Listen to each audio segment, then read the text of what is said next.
Les Schmidt is a man who wears many diverse hats. A first-generation Hungarian-American.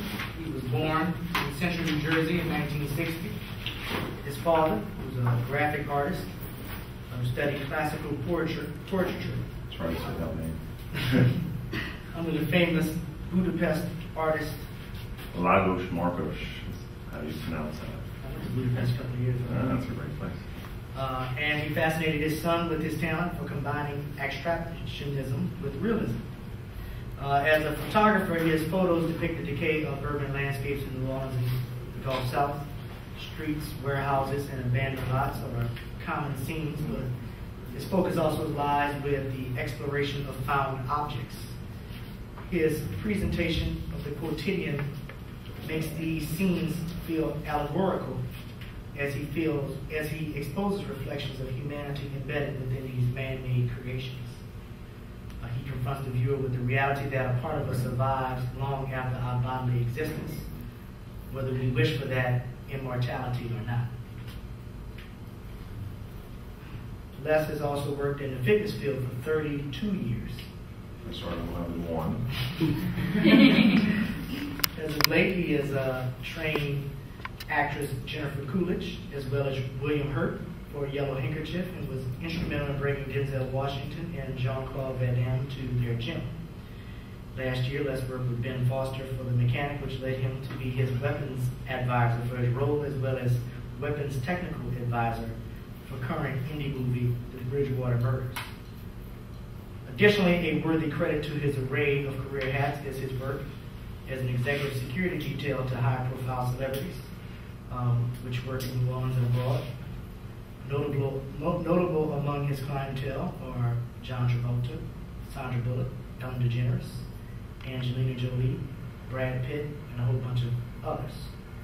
The only thing I have to let you guys know, if you want to ask him any trade secrets, he can't tell you anything except for who the actors are sleeping with and where they or how tall they are.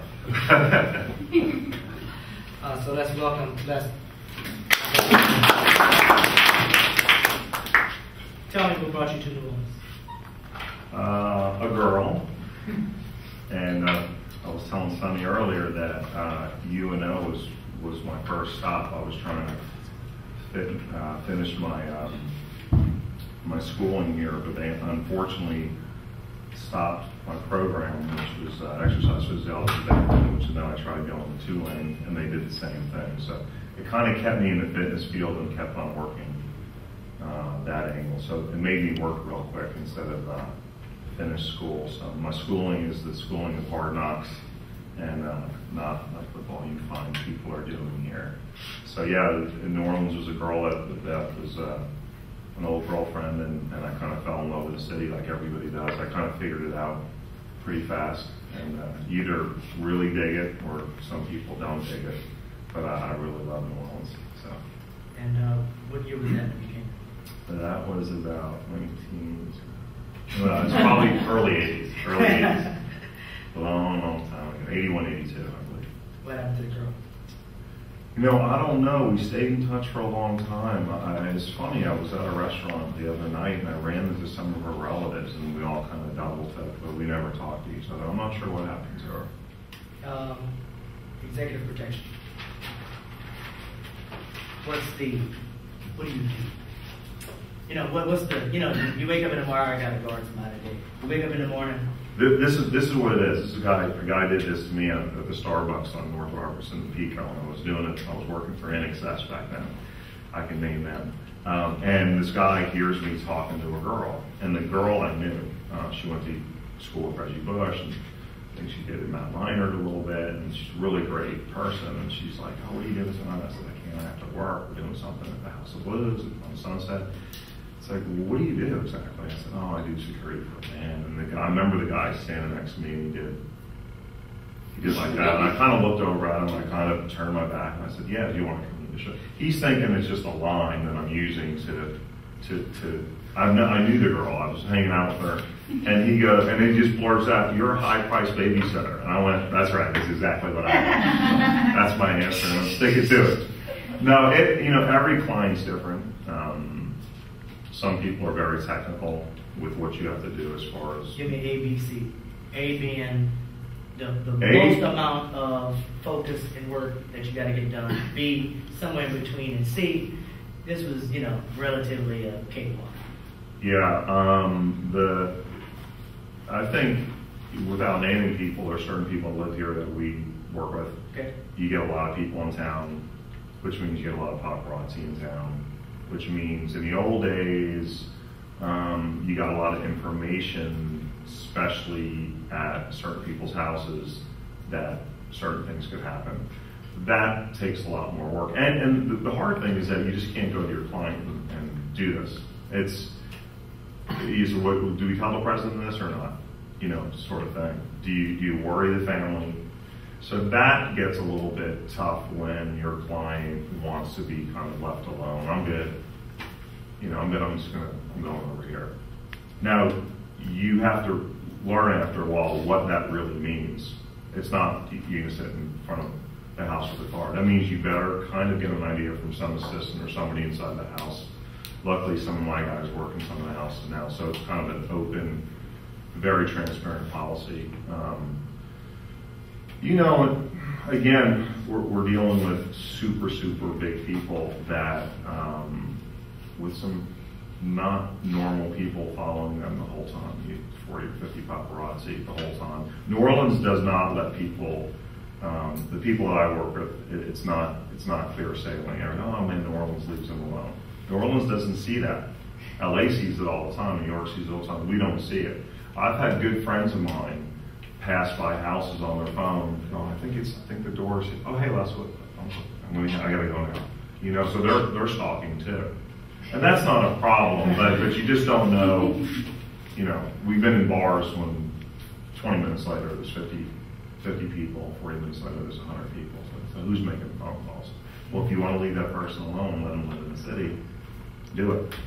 But then I wouldn't have a job. So how do you manage a situation like that? All right, you're in a bar. 10 minutes, it's 20 people. Then, 10 minutes later, it's 50 people. Now it's 100 people. You do what? Yeah, you know what? The celebrities, they see everything. They're very smart.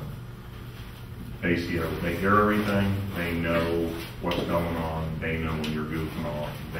They will actually do that for you. And it's real simple. People that start looking, and if you can move closer to them, they know what's going on. It's like, hey, car's ready. Yep. You're trying to think a couple steps ahead. Unfortunately, it comes down to money a lot. It's typical business. It's we're only going to need 3 guys, maybe 6. Well, we're going to do the airport instead of private. Maybe. So you have to put guys on call. I was talking to Sonny about this. Trying to start a couple mutual friends in the business, and they need to understand that I had 3 phone calls today for jobs, and I'm going to take every single job. And it's sometimes a big pain when somebody says, we're coming in here, put 3 guys on it. What are the prices here? I had a governor who is going to run for president in a couple of years, and they did that to me. They nickel and dime me. And it's only a half-hour drive from the airport. So they wanted to pay me for a half hour's work, and so that's kind of one of those things that you deal with. And I just know I'm just going to check them off the list because we charge what we think we're worth, and I think the executives appreciate that. Executives that we do an owner of a franchise here, and another owner of a basketball franchise, and they understand your time because that's what they do. They haven't been given any. They work their butts off. So. Those are the guys I like to work with. Do you like it? Do you passionate about it? Yeah, I love it. I love making everything just, probably some correlation with the photography too. It's like, it's funny, if I was doing an abstract painting, if somebody would film it, I'd probably throw it out, do it again, paint it over. That would kill me, I think. It has to be a little bit more perfect, whether you're drawing. So I think the thing to do on that job is you try to be as good as you can. And if from a business standpoint, you do it because they only see mistakes. They only see when you didn't show up at the airport on time, not if 99% of the job was perfect. They don't see when you're stopping somebody from coming in the back room or somebody's in a tree. They don't see that. They do see a lot of things, but the stuff that you're stopping and the way you move people, because that's what it is. You move people. You don't fight. It is flight. You talk about fight or flight. Well, what we do is we try to. It's flight. Get them out. Move them. Get them out of there. It's not. You're not getting them to fight. You're not getting them to shoot out. You're trying not to. What's the most confrontational situation you get? Well, going back to the shootout thing, I mean, we've had some scary situations, and again, clients have never knew about this. We had a really bad incident a couple of years ago on the West Bank. Unfortunately, where I was trying to get some police to help me with some clients because they were coming in mobbed, and some kids stole a car and went out and got in a bad accident. And when they got out of the car after a couple seconds, they were coming near us, and I knew that they were going to come in the building that we were in, so I called for backup, and they had just been in a gunfight. We didn't know that then, but they, we all came out, guns up. I mean, it was a pretty bad situation because the deal is that you're trying to stop that. You're trying to stop that. The ESPN story tomorrow, that's what you don't want. Even though, in some circumstances, you have to do that as a professional. You're trying to stop the bad guy. We do Chris Paul sometimes with his guys, and there's always that incident on the red carpet or something that you're stopping, and everybody goes, "Well, there's not supposed to be a fight." No, we're supposed to stop the fight. They can't be filmed. Can't be filmed on the red carpet. Those guys end up killing the person that they wrecked in the car. They did? Yeah.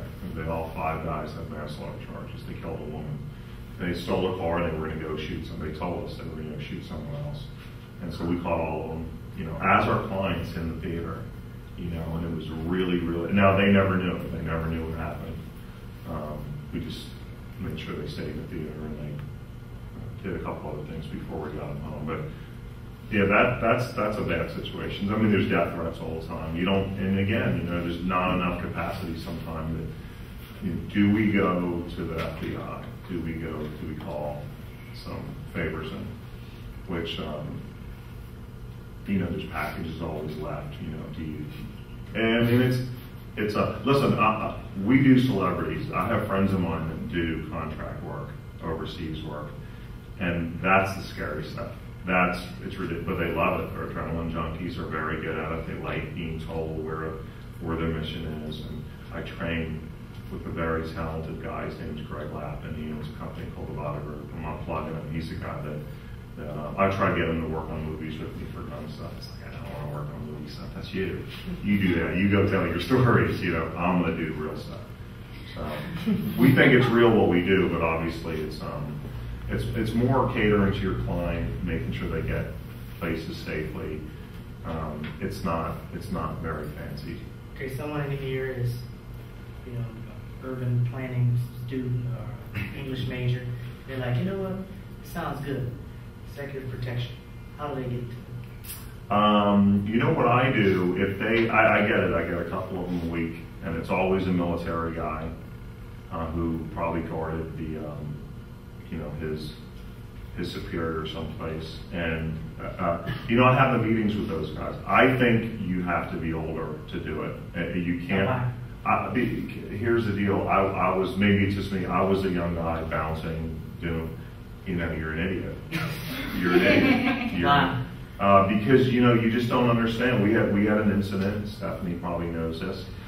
Some guy saying he had a gun, and all the guys, man, why don't you take your gun? Like, no, that's not the job. The job is, I didn't see a gun. This is how we're trained. If a gun comes out, then you have to assess that. But in the old days, you're trying to go, I'm the tougher guy than you. I'm not the tougher guy with my clients. I'm the smarter guy that moves my clients. So that, I think, it has to be one of those things when you have to get a little bit older for that. I don't think I could have done it when I was in my 20s, maybe in my late 30s, early 40s. So I do want one of those guys with experience. And that's when you see most of the executive guys now. Even if you see red carpet stuff, you'll see older guys. And a lot of ex-military guys, obviously, SAS guys, IDF guys. But I've never really met that guy either, who was always supposed to be with their with her high-profile client. Maybe he kickboxes someplace, or I've met a couple of them, but you know, I don't think clients want that either. Do you want to have some guy, hey, perimeter's all but, you know, 30 minutes and we're clear. You know, that you have to be with a client that's working too, that has assistance, that's writing or whatever, remembering a speech, or I just sent you that bio, you know, short, you know, just a short time ago, and you've done a good job with it. So that's hard to do if somebody's like, hey, man, I got this clear, man, it's hey, man, we're good. I got 2 cars, I got to tell you. They don't want to hear that crap. Just do your job, sit in the background. And I've had the military guys, yes or no, sir, yes or no, sir, no, yes or no. I'm like, hey, man, these are our clients, so and so and so and so. First name, yes or no, no. Our clients want this. This is a job. It's not a. And I think the military guys are great. I wish I could get more of the guys that I know to work, but I just can't seem to keep those guys for some reason. Is photography? Do you have to make a decision between which passion? No, I mean it's New Orleans, so no. You could no. I really believe that. Like if I'm struggling in New York City and Tribeca, and somebody says, oh, I can get you into a little loft for $4,500 a month, I have to get a real job. I mean, that's a real job. You know, I think if anybody in here, if that's part of the questions, or it's like if you can write, if you can do art, if you love music and you're going to go see music or listen to music, you're going to make time to do that. It's when people go, oh man, I don't have time for that. You're not in love with it. If I don't have time for my girlfriend tonight, you're not in love with your girlfriend. You know, you're not. I mean, there's sometimes, obviously, I mean, there's, you know. Somebody's some problems.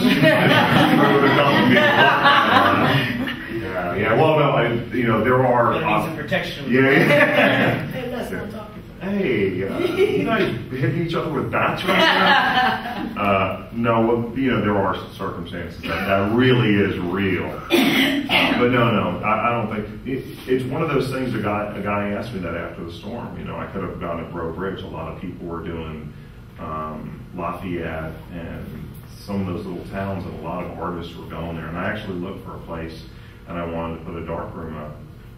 And you know, this one really sweet client of mine is like, oh, you should just be an artist. I'm like, you know, we're not selling $20,000 paintings at 4 shows a year, where you could say, God, sometimes I wish that's all it would be. You know, it's simple. It's a very simple thing. You're doing what you totally love. You're on your own time frame. And then you kind of, again, magically hide in that dark room and do stuff. But the reality of it is that you kind of hawk your wares like we all do, and you try to sell an album or whatever, and not everybody bites. You know, it's tough, and that's one thing. You know, when you look at some of these movie people, it's not everybody's an overnight success, but then when you really look at their career, they're not. They've been around it forever, and they've been turned down 9 million times. And I have, you know, with my clients, I can hear it. I might do this thing. You want to come to Toronto with me? It's like, I didn't get it. Oh, I'm supposed to take over for this actress as the face of this. I didn't get it. And then I can see them kind of, but they pick themselves up. I don't think I'm as sturdy as that. I really don't. You know, I don't try to do art show. You know, call for artists. That never works. And luckily, I've had a couple people that have seen the show said, hey, we want to represent you here in Florida or Lafayette, or my show in Cape Girardeau. With the use of studios, I'm doing that. So I'm really honored. Like, you get it? Cool. I think that's better. So, yeah, no, I have to work. My fitness stuff is there. I'm glad I have some movie people that still think we're good at what we do, and I guess I'm not passionate about it all. I mean, I really like doing all that stuff. You're around people, and that's okay. Even if the photography doesn't show that I'm around people, or even if I don't talk to that client for 6 weeks straight in Vancouver, I really like you. Kate Beckinsale, big fan of you. Here's before we open up to the class to ask some questions, one personal question about your clients. Yeah. What is the thing you've learned most from your clients at a distance? You know, the thing with them is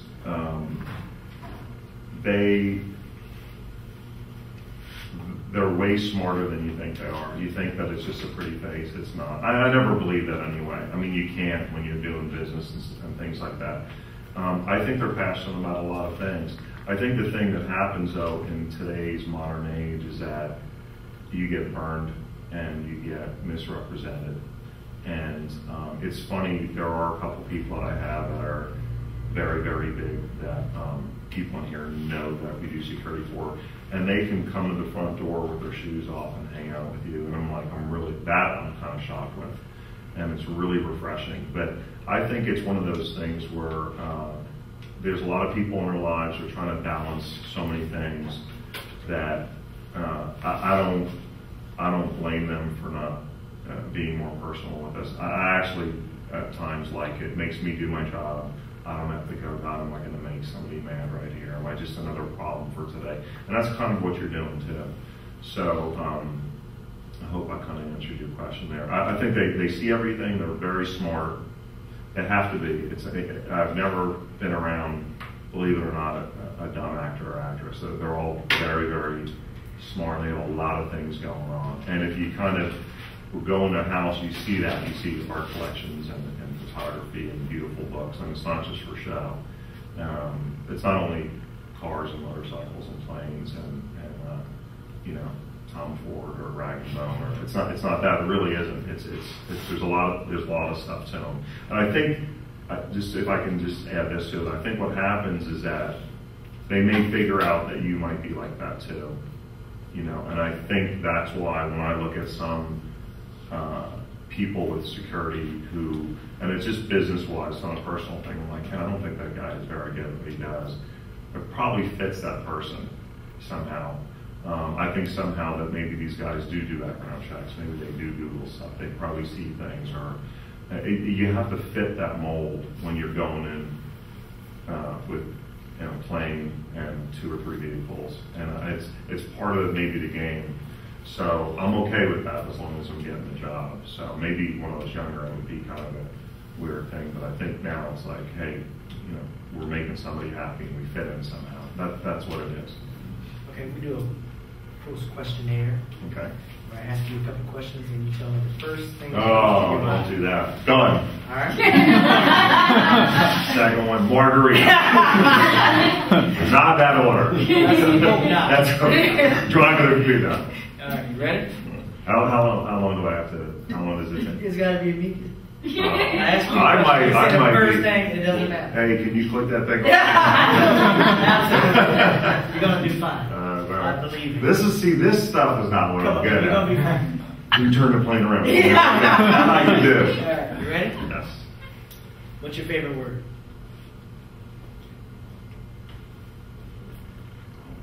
Photography. What is your least favorite word? Oh. I think I don't like the N word, especially here in the morning. What turns you on creatively, spiritually, or emotionally? My great girlfriend. What turns you off? Dumb people. What is your favorite curse word?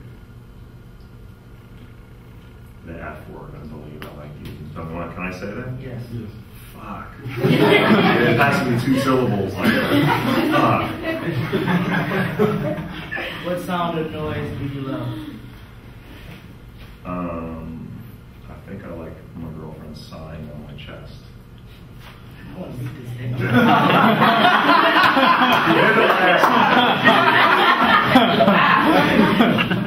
No, she did it last night. Sonny, you know this one? After I made her make me dinner and clean the house. What sound or noise do you hate?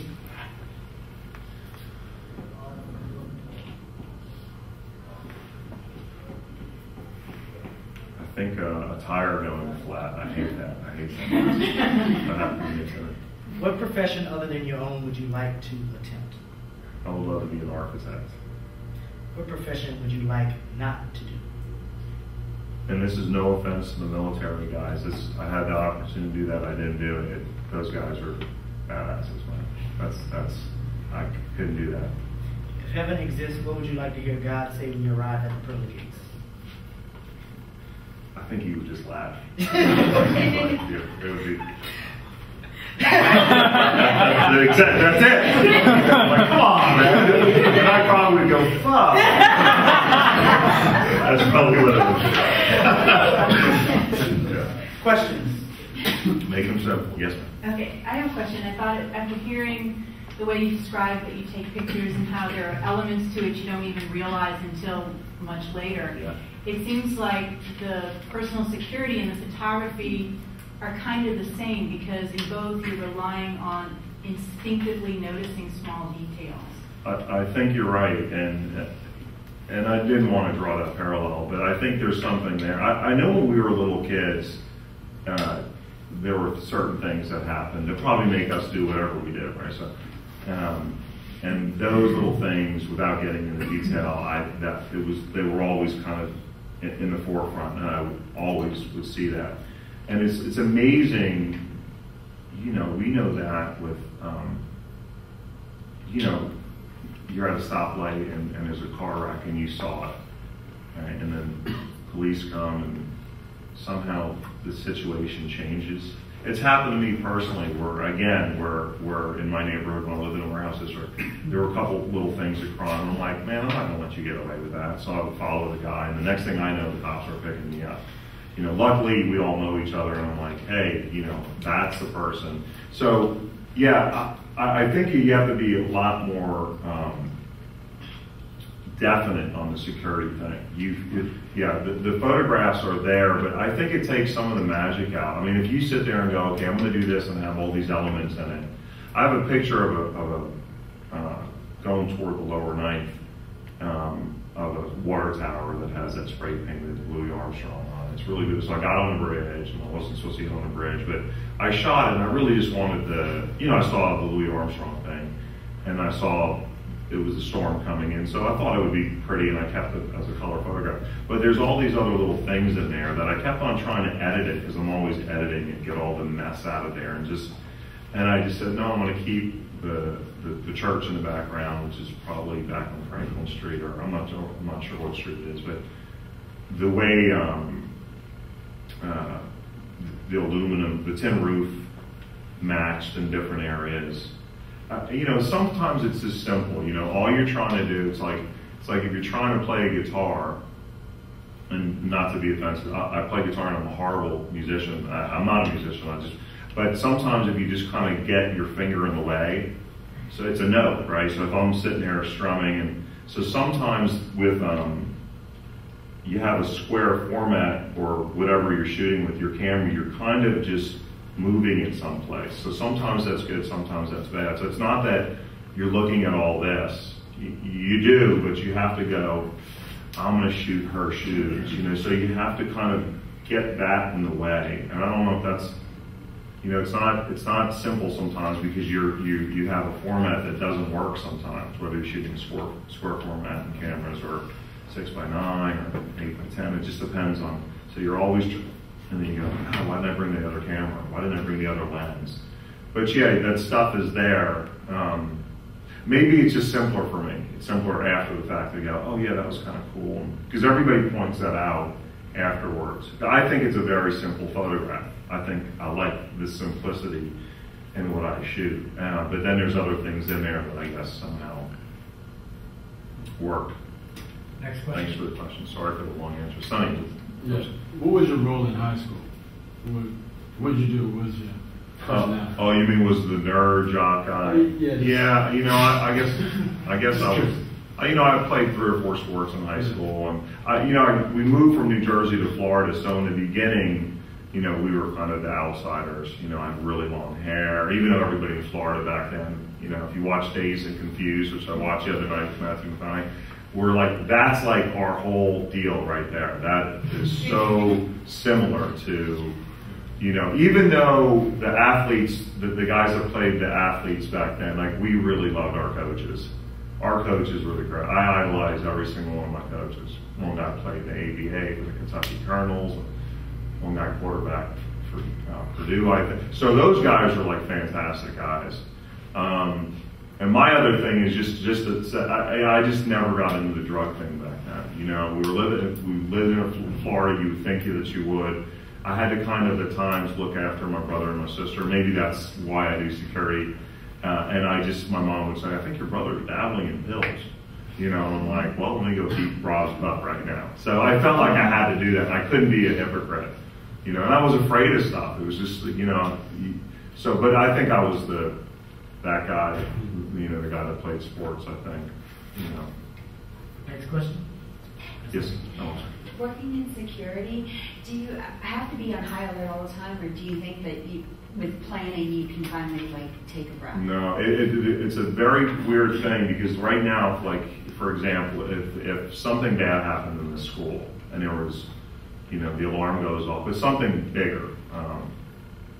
Especially nowadays, you don't want to say certain things, but if you say BOMB and you hear that go off, most people, there's this thing, and then, because right now we're all on like stage white, if you want to say that, and then you have to go to yellow and orange and maybe red. It's very hard to do that no matter who you are. So it's very hard, you can't relax. You're in a car, you're not looking at your client, maybe he's on the phone, you overhear certain things, which sometimes helps you to know where they're going to go to dinner. So, but I'm looking at cars, I'm looking at the cars in front of me, I'm looking at a hand coming out of the window, which happens a lot. You don't know what it is. You're trying to figure out, you know, we drove this morning, now it looks like they're filming a movie on that street, so we better kind of know routes. I had that with a client of mine that we knew that she was going to say it, because again, she sees everything.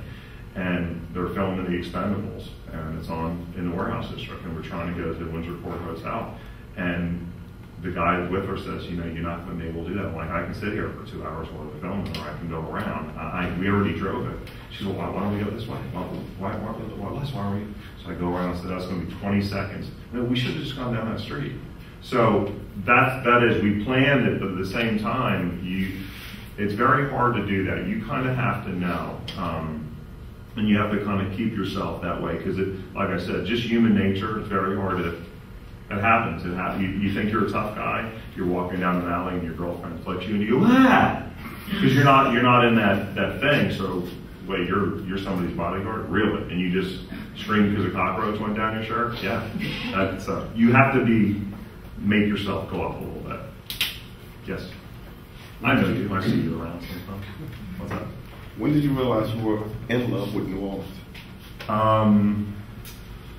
I think at some point, not immediately when I was first here, because I couldn't figure it out. You know, when somebody told me, hey, do you want to eat some red beans and rice? And I'm thinking, okay, there's white rice, plain white rice that my mom used to make, and a red bean. I'm like, man, that doesn't, you know, and then of course, all the other stuff that's in there. But I know this summer after I got here to go, obviously we were young, we were going out to drink at bars and stuff, that all the trees, and I just saw this recently, I was driving up some street that I hadn't been on uptown in a while. I just, you know, I didn't mind the sweat. I didn't care that my air conditioner wasn't working.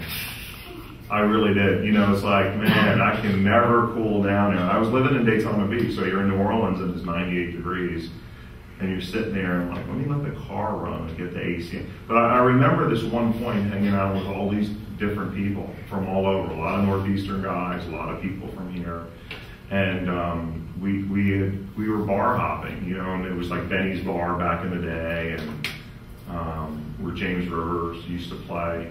And that was just it was like a movie. I just watched Tightrope that Clint Eastwood did, and James Rivers' music's in there a bunch. And he filmed that, and a friend of mine worked with Clint Eastwood out at the Superdome YMCA. And there was a scene in there where he's hitting the speed bag and everything. And that was 82, maybe, 81, 82, maybe 83. And by that time, I'm like, I'll tell you the second time, let me change my answer.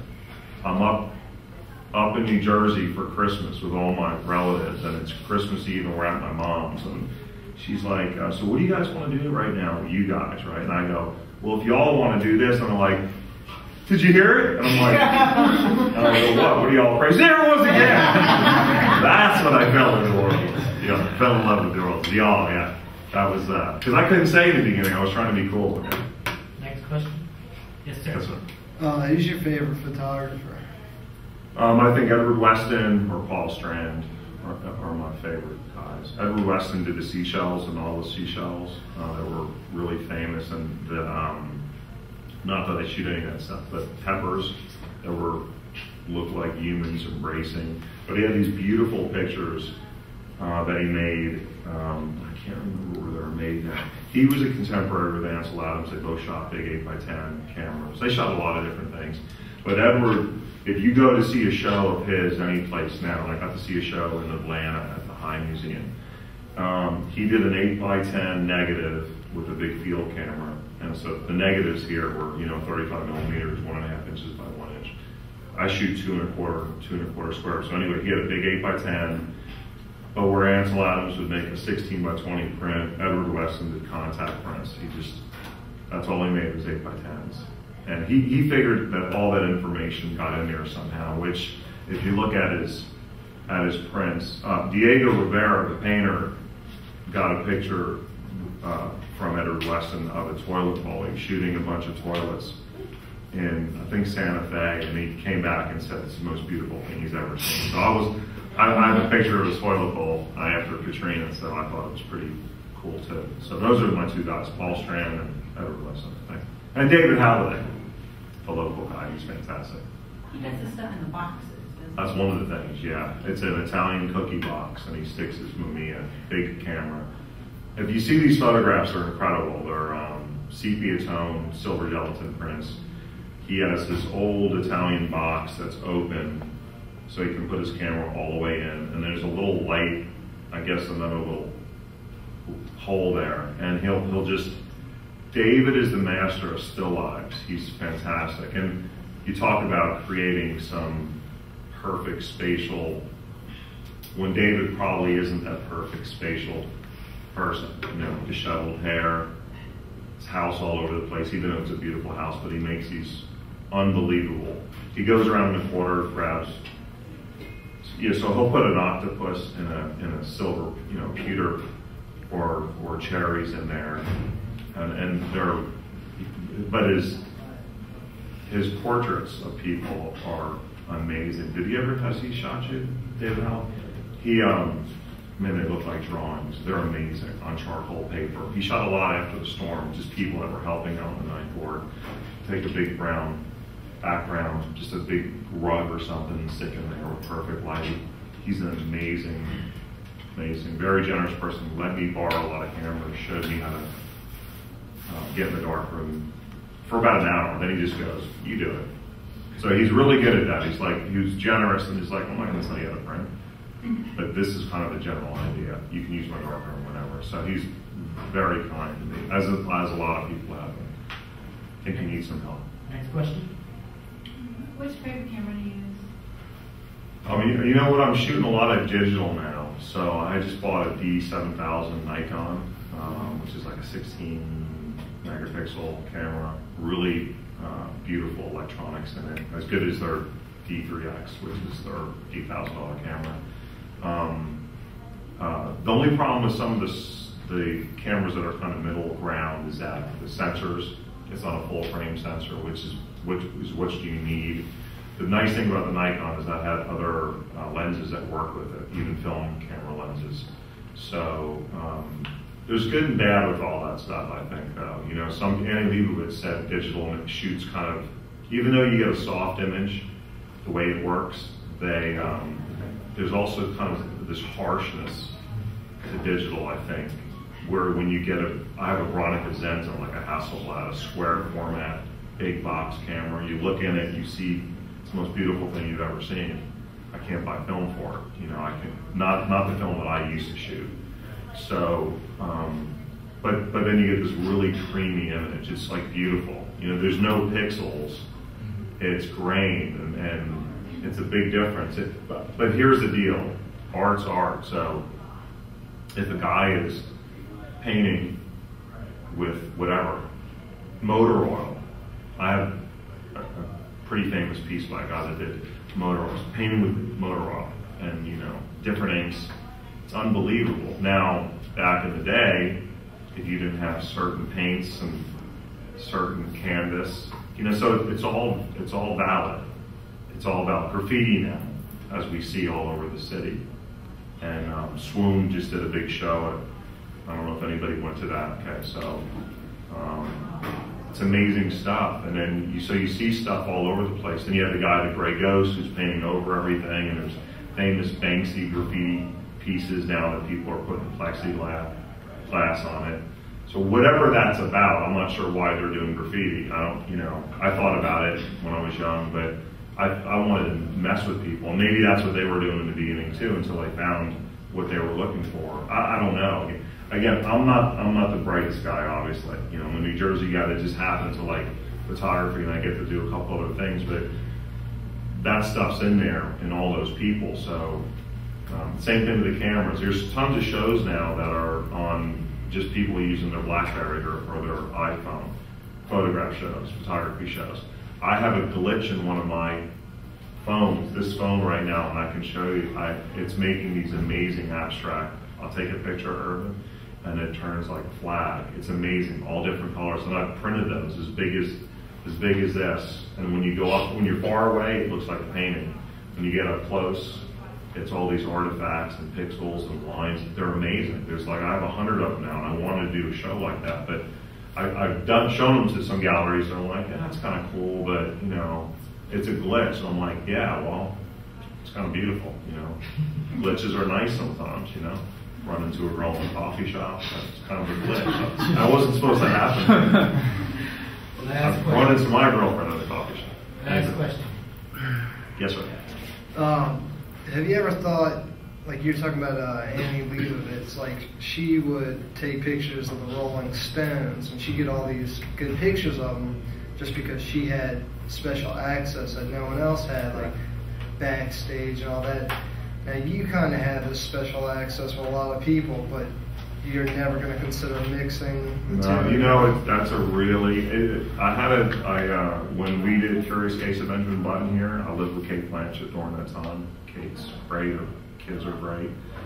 At the very end of the movie, there was two things that happened. Everybody was giving t-shirts out. I was giving t-shirts out at the gym that I was at that I helped start.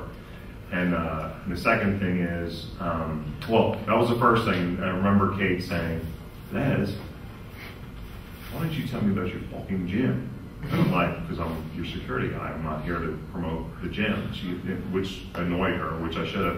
And the second thing is she allowed me to take some pictures of her kids. I didn't ask. Somebody else suggested it, and I actually got her one for her eldest son, Dashel, which some of my clients now have seen somehow. But yeah, that happened to work. I think it's a tough thing. Again, what people are trying to do constantly are trying to get in with. They get bombarded by it. You know, I got to hang out with William Hurt during Yellow Handkerchief. I trained him for the movie. We were hanging out and just talking about. I never asked him one question about, hey, I heard this rumor. You just can't go there. So I think they value that. Sometimes you can get away with stuff, and you can kind of bring in who you are. I mean, I hope you can. I mean, they are so. But I did get to shoot a couple bands where I got all access, and there was a time when I wanted to continue doing that, but other things happened, and it kind of took me where I am right now. A friend of mine works with some gigantic bands, and he actually moved back here to New Orleans. So that's a good. You just gave me a great idea. Thank you so much for coming. I appreciate it. All right, let's thank our guests today. You in the back, wake up. Thank you for having me. Thank you guys. See you all next week.